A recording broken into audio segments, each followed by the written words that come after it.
So guys, जैसा कि हमने पिछले एपिसोड में देखा कि Xiao the demon God stronghold पहुंच गया था, जहां उसने प्राचीन शेर और पिक्सू एनिमल को मार दिया। उसके बाद वो डीमन फोर्ट से आउटसाइड जगह चला गया, जहां टेंग ने उसे बताया था कि इस जगह से वो अपर रियल में जा सकते हैं, मगर वो फॉर्मेशन पूरा नहीं था। इसीलिए शियाओ ने अपने अवनली पद की पावर से फॉर्मेशन को ठीक कर दिया था।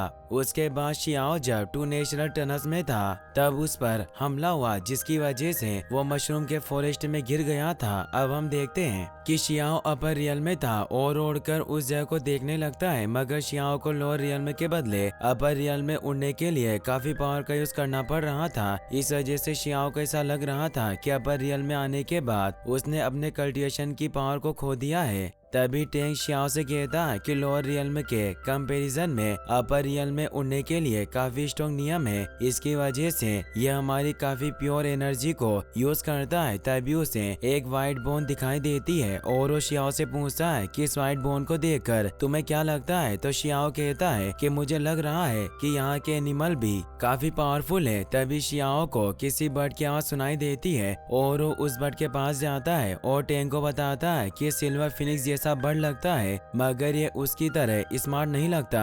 फिर शियाओ नीचे उतरकर उस बर्ड के पास जाता है। तभी कुछ मशरूम शियाओ की तरफ बढ़ने लगते हैं, जिन्हें देखकर टेंग शियाओ से कहता है कि तुम ध्यान से देखो, ये मशरूम हमारे साथ क्या करना चाहते हैं। तभी शियाओ मशरूम को अपनी तरफ आता देख टेंग से कहता है कि ये मशरूम बोन भी खाते हैं। इस बात से हमेशा की तरह टेंग काफी डर जाता है। तभी वो मशरूम सिल्वर फिनिक्स बर्ड को मिलकर पकड़ने की कोशिश करते हैं, मगर शियाओ अपनी पावर से उन मशरूम को दूर कर देता है। तभी वहाँ खड़े और भी मशरूम अपनी पावर को एक्टिवेट कर लेते हैं और सभी मिलकर बर्ड को पकड़ने की कोशिश करते हैं। यह देखकर शियाओ उस बर्ड को उठाकर वहाँ से भागने लगता है। तभी एक मशरूम शियाओ की चेस्ट पर हमला करता है, जिसे देखकर फिनिक्स बर्ड हंसने लगता है। तो शियाओ से कहता है कि मैं तुम्हें बचाने की कोशिश कर रहा हूँ और तुम मुझ पर ही हंस रहे हो। उसके बाद शियाओ मशरूम से बचने के लिए अपने ऊपर एक सेफ्टी शील्ड को एक्टिवेट कर लेता है और सोचता है कि जब मैंने 2 टनल्स को पार किया था, तब मुझे इंटरनल इंजरीज हुई थी। इस वजह से रून को प्रोटेक्ट करना और भी मुश्किल हो रहा है। तभी बहुत सारे मशरूम मिलकर शियाओ की शील्ड को तोड़ने की कोशिश करते हैं, जिसे देखकर टेंग कहता है कि पहले तो हमने 2 रियल को पार किया, उसके बाद एक आपदा से बचे, लेकिन इतना सब करने के बाद भी क्या हम यही मर जाएंगे? मैं यहाँ पड़ी बोन की तरह नहीं बनना चाहता। तो शियाओ कहता है कि तुम बाकी लोगों की तरह नहीं मरोगे, बस कुछ समय के लिए चुप रहो। और अपने 2 माउथ वाले स्फीयर को निकाल कर सभी मशरूम को काट देता है और तेजी से आगे बढ़ने लगता है, लेकिन मशरूम शियाओ का पीछा नहीं छोड़ते और उसे पूरी तरह जकड़ लेते हैं। अब मशरूम से बचने के लिए शियाओ अपने स्पेयर का यूज करता है और उनकी पकड़ से बच जाता है, लेकिन इन सब में शियाओ काफी बुरी तरह घायल हो गया था और उसके मुंह से खून आने लगता है, जिसे वो एक जगह बैठकर ठीक कर लेता है और सोचता है कि मैं पहले ही जख्मी था, लेकिन मैं जानबूझकर अपनी चोट को बढ़ा रहा हूँ, मगर अब मुझे ठीक होने के लिए कोई सेफ जगह ढूंढनी होगी। तभी शियाओ की तरफ कुछ लोग एक बड़े से गोइटर को लेकर आते हैं, जिन्हें देखकर शियाओ फिनिक्स बर्ड से कहता है कि क्या तुम्हें उड़ना आता है? जब बर्ड हाँ करता है तो शियाओ से कहता है कि अगर हालात बिगड़ते हैं तो तुम्हें मुझे बचाना होगा। इसके लिए बर्ड तैयार हो जाता है और शियाओ के पास से दूर चला जाता है। वहीं शियाओ भी काफी जख्मी था, जिस वजह से वो बेहोश हो जाता है। उसके बाद वो लोग शियाओ को देखकर बातें करते हैं कि जख्मी है और उसे अपने साथ ले जाते हैं। वहीं फिर वो लोग एक बड़े से स्पाइडर के पास जाकर उसे प्रणाम करते हैं। दूसरी तरफ जब शियाओ को होश आता है तो उसे यूनफेंग दिखाई देते हैं, लेकिन रियल में वो यूनफेंग नहीं थे, बल्कि जो गांव के मुखिया एडर जू थे, जो कि अब से शियाओ के तीसरे दादा थे। शियाओ जू को देखकर बेड से उठता है तो जू से कहते हैं कि तुम्हें खड़े होने की जरूरत नहीं है, अगर तुमने ऐसा किया तो तुम्हारे गाँव फिर से खुल जाएंगे। फिर शियाओ से पूछता है कि क्या आपने मुझे बचाया? तो जू बताते हैं कि जब शिकार करने वाली टीम गांव लौट रही थी तो उन्होंने तुम्हें बेहोश देखा, उसके बाद मैं तुम्हें यहाँ ले आया। हंटर टीम के बारे में सुनकर शियाओ को अपने विलेज की याद आती है और वो जू को धन्यवाद देता है। तो जू से कहते हैं कि तुम्हें धन्यवाद देने की जरूरत नहीं है, क्योंकि जू विलेज के लोग किसी को भी बचाने से मना नहीं करते। लेकिन यंग बॉय मैं नहीं जानता कि तुम कहां से आए हो, लेकिन मुझे ऐसा लगता है कि तुम आम इंसान नहीं हो, इसीलिए मुझे उम्मीद है कि तुम यहाँ की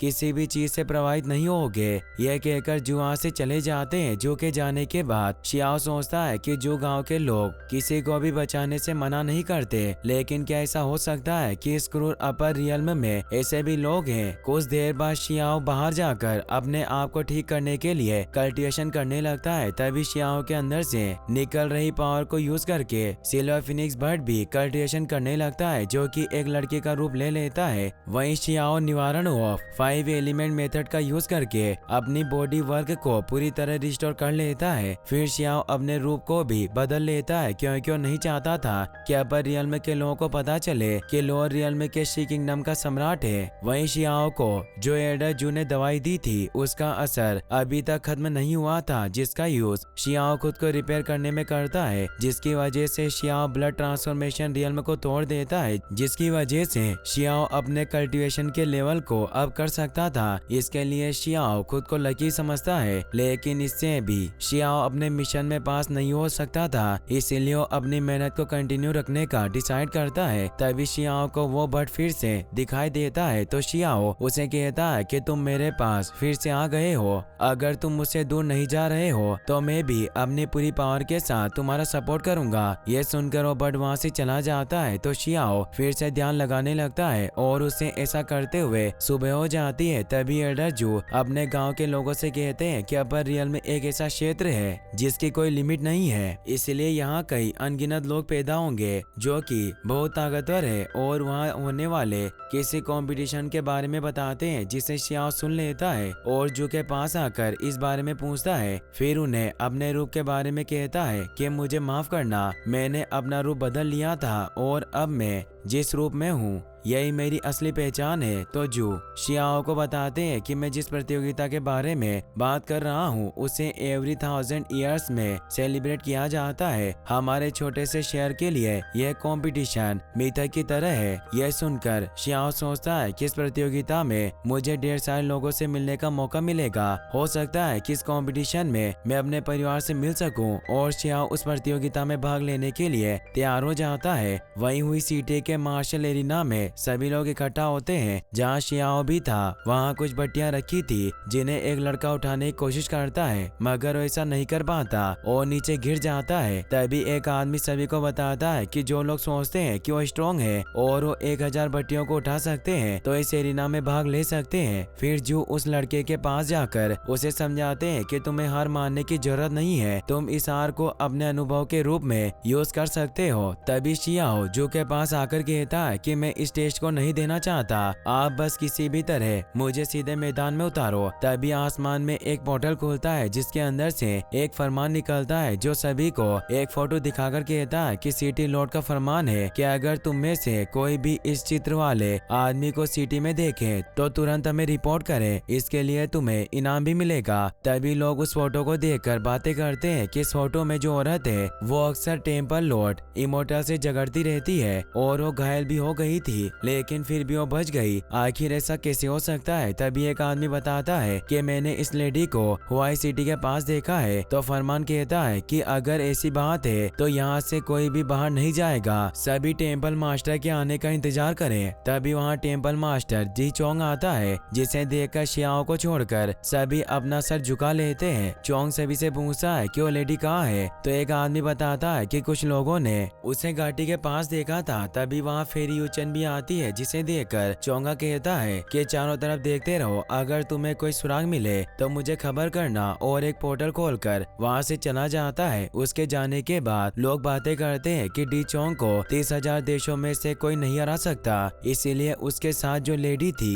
वो ब्यूटियन हॉल की फेरी यूचन थी जो कि मिस वर्ल्ड है। ये सब सुनकर शियाओ सोचता है कि यूचन और चोंग मिलकर जिस सिल्वर हेयर वाली लेडी को ढूंढ रहे हैं वो कौन है। तभी वहाँ शान डी आंजी नाम का एक आदमी आकर वहाँ खड़े कुछ मास्टर को मारने लगता है, जिसके बारे में जो बताते हैं कि यह महाशान है जिसने अपनी बिजली की मुट्ठी से अपर रियल में छेद कर दिया था और ये कभी नहीं आ रहा। तभी शान सभी से पूछता है कि उस सिल्वर बाल वाली लेडी के बारे में जो अफवाह है क्या वो सच है। तो मास्टर जिसे शान पीट रहा था वो बताता है कि मैंने सुना है कि उसे सबसे बड़ा ट्रेजर मिला है जिसके बारे में हमने बहुत खोज की, लेकिन हमें सटीक खबर नहीं मिल पाई। यह सुनकर शान वहाँ से चला जाता है तो शियाओ सोचता है कि आखिर उस महिला में ऐसा क्या है जो सब उसका पीछा कर रहे हैं, और शियाओ भी शान के पीछे चला जाता है। वहीं यूचन और चोंग एक लेडी से लड़ने के लिए जाते हैं, जहाँ शियाओ भी पहुंच जाता है। उस लेडी को अकेला देखकर शियाओ सोचता है कि लड़की अकेली है, फिर भी दो लोगों से लड़ने की हिम्मत रखती है। तभी वो लड़की यूचन से कहती है कि हम दोनों लड़कर देखते हैं, जो जीतेगा उसके पास सिल्वर हेयर वाली लेडी को पकड़ने का मौका है। ये सुनकर यूचन लड़ने के लिए तैयार हो जाती है तो चोंग कहता है कि यूचन तुम्हें एक्ट करने की जरूरत नहीं है, मैं इसे तुम्हारे लिए पकड़ लेता हूँ। और चोंग अपने स्पेयर की मदद से उस लेडी पर हमला करता है, जिसे वो रोक लेती है और चोंग से कहती है कि तुम्हारा स्पेयर एक रेयर ट्रेजर की तरह है, और चोंग पर हमला करती है, जिसे चोंग रोक लेता है और सोचता है कि लेडी तो